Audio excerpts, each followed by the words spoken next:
Ayo, olahraga, olahraga. Bangun, bangun, bangun, bangun. Sip, yuk. Tetap semangat semuanya. Ayo, bangkit dari stroke. 3 kilometers completed. Duration 30 minutes 47 seconds. Current speed 6 kilometers per hour. Average speed 5.9 kilometers per hour. Bismillahirrohmanirrohim. Assalamualaikum warahmatullahi wabarakatuh. Jumpa lagi bersama saya di channel Nova Arif. Apa kabar para pemirsa di rumah? Semoga senantiasa dalam keadaan sehat walafiat tanpa kurang suatu apapun. Baik, kali ini saya akan membagikan mengenai pengalaman saya dulu pada saat saya bekerja. Pengalaman ini pertama kali awal saya diterima kerja pada tahun 2005, pada saat saya setelah lulus sarjana di tahun 2004. Setelah saya melakukan wisuda, saya memasukkan banyak lamaran di berbagai perusahaan yang akhirnya saat itu saya menjalani suatu tes. Tes ini berawal dari tes tulis, lalu wawancara, psikologi, dan terakhir dengan tes kesehatan. Akhirnya alhamdulillah di situ saya dinyatakan diterima di perusahaan yang bernama PT Raja Wali Musindo, yang saya di bagian divisi Raja Wali Pharma, yaitu bidang yang membawahi distribusi mengenai obat-obatan dan juga kesehatan. Kebetulan saat itu saya diterima di bagian itu, yang mana pekerjaan ini adalah pekerjaan yang sangat tidak masuk di akal saya. Kenapa seperti itu? Dikarenakan saya di pagi hari harus masuk kerja di kantor biasa pukul 8, pulang hingga sampai pukul setengah 5 sore. Nah, tapi tidak cukup di situ saja. Pada saat malam, saya diwajibkan untuk melakukan kunjungan ke dokter-dokter praktek yang ada di kota saya. Nah, saat itu saya sudah mulai membiasakan diri, dan ternyata pekerjaan saya ini merupakan pekerjaan yang dikejar dengan target, karena saya seorang marketing yang saat itu saya masih baru dan juga baru mengenal namanya dunia marketing. Ternyata persaingan antara satu marketing dengan marketing yang lain itu luar biasa. Nah, yang saya ingin ceritakan di sini adalah pengalaman saya saat itu. Setelah berjalan kira-kira sekitar 5-6 bulan dari awal saya bekerja, saya sudah bisa melihat potensi penjualan produk saya di kota saya ini. Dengan cara seperti apa? Yaitu dengan cara melakukan breakdown, karena untuk pembelian obat, untuk obat terbatas dan harus persetujuan dokter, itu harus melalui apotek. Nah, disinilah ketemu yang namanya dengan apoteker dan juga bagian pengadaan obat yang ada di bagian apotek masing-masing. Saat itu yang ingin saya ceritakan adalah saya membiasakan diri melakukan pengecekan. Pada saat pertengahan bulan, saya mengecek penjualan yang biasanya masuk di dalam target saya. Biasanya ada salah satu apotek yang mana itu dalam satu minggu biasanya penjualan saya itu sampai mencapai 10-12 box. Satu boxnya isi 100 biji obat pil ya. Nah, di sini jadi kalau udah 10, paling tidak kan 1000 biji, 1000 butir pil yang saya jual. Sedangkan per boxnya itu ada harga khusus di sana.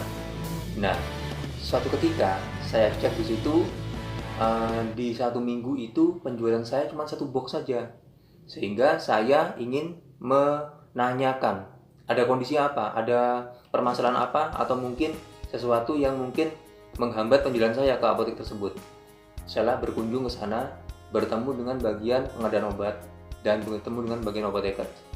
Akhirnya saya memberikan diri untuk bertanya, "Ibu, mohon maaf, biasanya penjualan saya di sini 1 minggu Ibu melakukan pemesanan obat minimal 10 box sampai 12 box.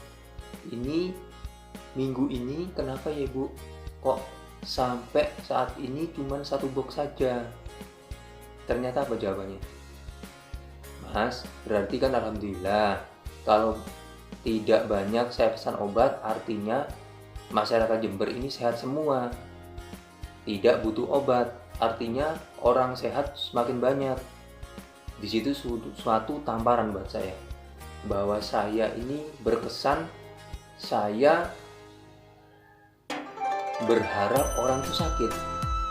Dengan orang sakit akhirnya membeli obat saya. Di situ saya sudah mulai menggeliat dalam hati saya. Yang kedua lagi ada pengalaman saya. Kebetulan saya saat itu di akhir bulan, target saya kurang lebih hampir masuk 100%.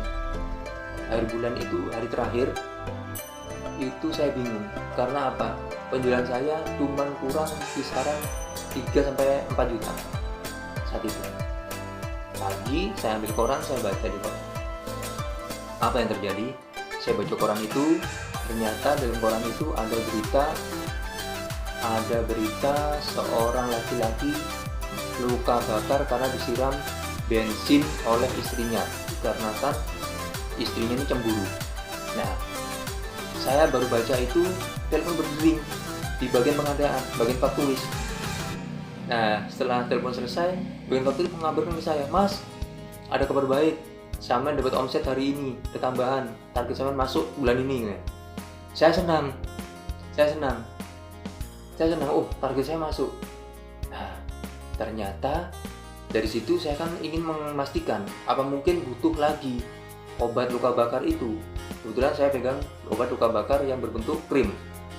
Ini biasanya dibalurkan seluruh tubuh bagi penderita luka bakar yang sedang melakukan perawatan di rumah sakit. Datanglah saya ke rumah sakit di situ Bondo, namanya Rumah Sakit Elizabeth. Di sana saya bertemu dengan Dokter Iwan yang menangani kasus tersebut. Akhirnya saya bertanya, "Dokter Iwan, gimana kabarnya?" "Baik Mas." Ngobrol-ngobrol, akhirnya saya bertanya, "Dok, mau tanya dok, informasinya gimana ya, kemarin ada pesanan masuk untuk pemesanan ini obat krim untuk luka bakar dok." "Iya Mas, alhamdulillah sudah selesai semuanya, pasiennya udah pulang." "Oh, udah sehat dok?" "Enggak, sudah meninggal." Innalillahi wa inna ilaihi raji'un. Inilah pukulan buat saya yang akhirnya membuat saya yakin dalam hati saya pasti akan keluar dari pekerjaan ini karena bertentangan dengan hati nurani. Saya berbahagia di atas penderitaan orang lain. Inilah yang saya tidak suka dari kehidupan saya. Saya paling tidak suka dengan sesuatu yang seperti itu. Saya berbahagia, saya bisa merasakan kebahagiaan di batas penderitaan orang lain. Karena apa? Saya menjual obat. Orang lain sakit, saya senang, saya dapat omset, saya bahagia, saya berinsentif luar biasa semuanya. Tapi semuanya bertentangan dengan saya. Akhirnya saya beranikan diri di waktu yang tertentu yang sudah saatnya saya harus menjalankan pekerjaan saya itu, saya memberikan diri untuk resign. Inilah yang saya bagikan bahwa segala sesuatu itu harus berdasarkan hati nurani. Kalau sudah bertentangan hati nurani, lebih baik saya mengundurkan diri karena semuanya itu tidak sesuai dengan hati nurani saya. Saya sebagai seorang manusia memiliki hati nurani dan rasa iba, simpati maupun rasa sosial yang tinggi terhadap orang lain. Karena kita tercipta sebagai seorang manusia sosial dan juga makhluk pribadi. Di mana kita berada, pastikan kondisi ini ada di tengah-tengah. Jangan sampai berubah lebih cenderung ke sosial ataupun cenderung ke pribadinya. Kalau terlalu cenderung ke sosial, kehidupan pribadi kita akan berantakan. Kalau terlalu cenderung ke kehidupan pribadi sendiri, menjadi seorang yang egois dan tidak dari kemanusiaan, tidak punya nurani untuk orang lain. Yang penting kepentingan pribadi saya, keuntungannya luar biasa. Untuk itu, saya ingin bagian ini, segala sesuatu ini bisa dicek semuanya kebenarannya. Saya mantan seorang marketing obat divisi Rajoli Pharma di tahun 2005. Kebetulan semuanya ini sudah berlalu dan saya ingin berbagi saja dengan saudara-saudara semua bahwa pekerjaan itu harus sesuai dengan hati nurani, bukan hanya masalah hitungan uang. Uang itu nilainya hanya dunia saja, tapi ketenangan batin tidak bisa dikejarkan dengan uang. Baiklah, itu yang sampaikan. Salam sehat, stroke pasti bisa pulih. Amin ya robbal alamin.